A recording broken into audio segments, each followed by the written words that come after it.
What's going on YouTube? In today's video we are going over the aftermarket head unit install in my 2005 Infiniti Fx35, also my amp installs and the subwoofers. I went with the Kenwood DMX 7706S, this bad boy right here. Absolutely love this thing. This is super easy to do. I just had to buy a wiring harness off of Amazon. I will put a link in the description below.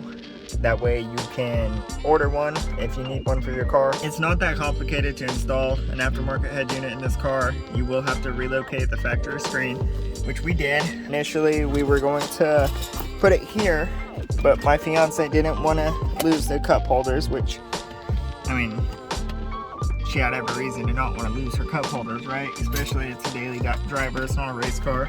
So what I did, me, this guy right here, I relocated this factory screen right here.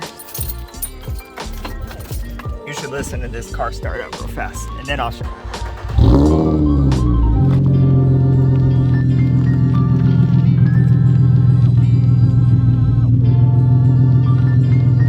So if you have an Fx35, you should definitely delete the cats and straight pipe it. Well, it's not straight pipe, it has a muffler on there, it's just aftermarket muffler. ADHD got a hold of me there, I'm sorry guys. So this is the factory screen, it still works. So if I want to turn the AC on, see, I have all controls.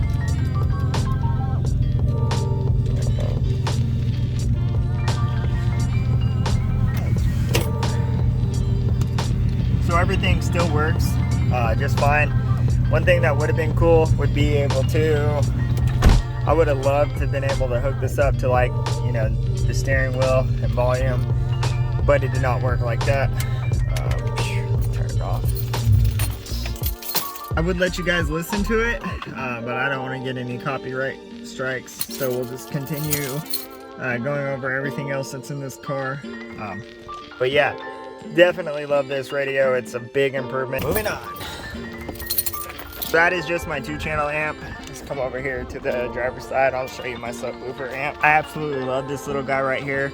It's a Terra amps. It's a smart 3K bass. Goes down to 0.5 ohm. I have it ran at 2 ohm right now. These are my audio pipes. They are the BDC 4s. They hit amazingly. So much so that they actually blew this box apart.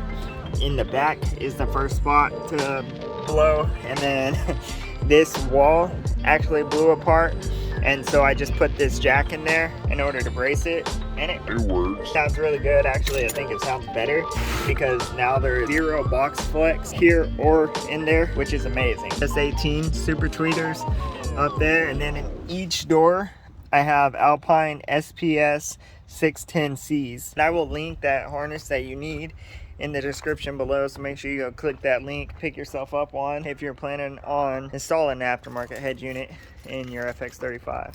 If this video gets tons of likes and lots of comments asking questions, I will completely put the car back to factory, and then I will reinstall it all just for you guys, just so I can help you guys out. Whenever I did it all, I was in my phase where I wasn't recording any videos for a while. I kind of regret doing that because it would have been really helpful. There's a lot of little do's and don'ts that I learned. This is a 7-inch screen right here. In order to get that to fit, you do have to trim up this dash bezel, which it worked for a while. It wasn't broken or anything, and then with the bass and the rattling of the car, it slowly broke. I'm gonna have to get another dash bezel and redo it, and then try to put some supports in there so it doesn't crack. I could probably still fix this one even. It's definitely possible to install an aftermarket head unit in this car. It's just a little bit more involved than just pull your old one out, put your new one in. But it is easy to do, and I believe anyone can do it. So let me know in the comments below if you have any questions. If you want to see me put everything back to stock, put this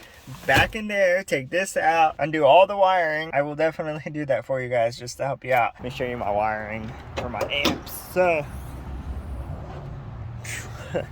Don't mind that. That's some sketchy stuff right there. I have the big 3 done on this car as well. So I have extra ground wires, power wires. This blue wire runs down to my alternator.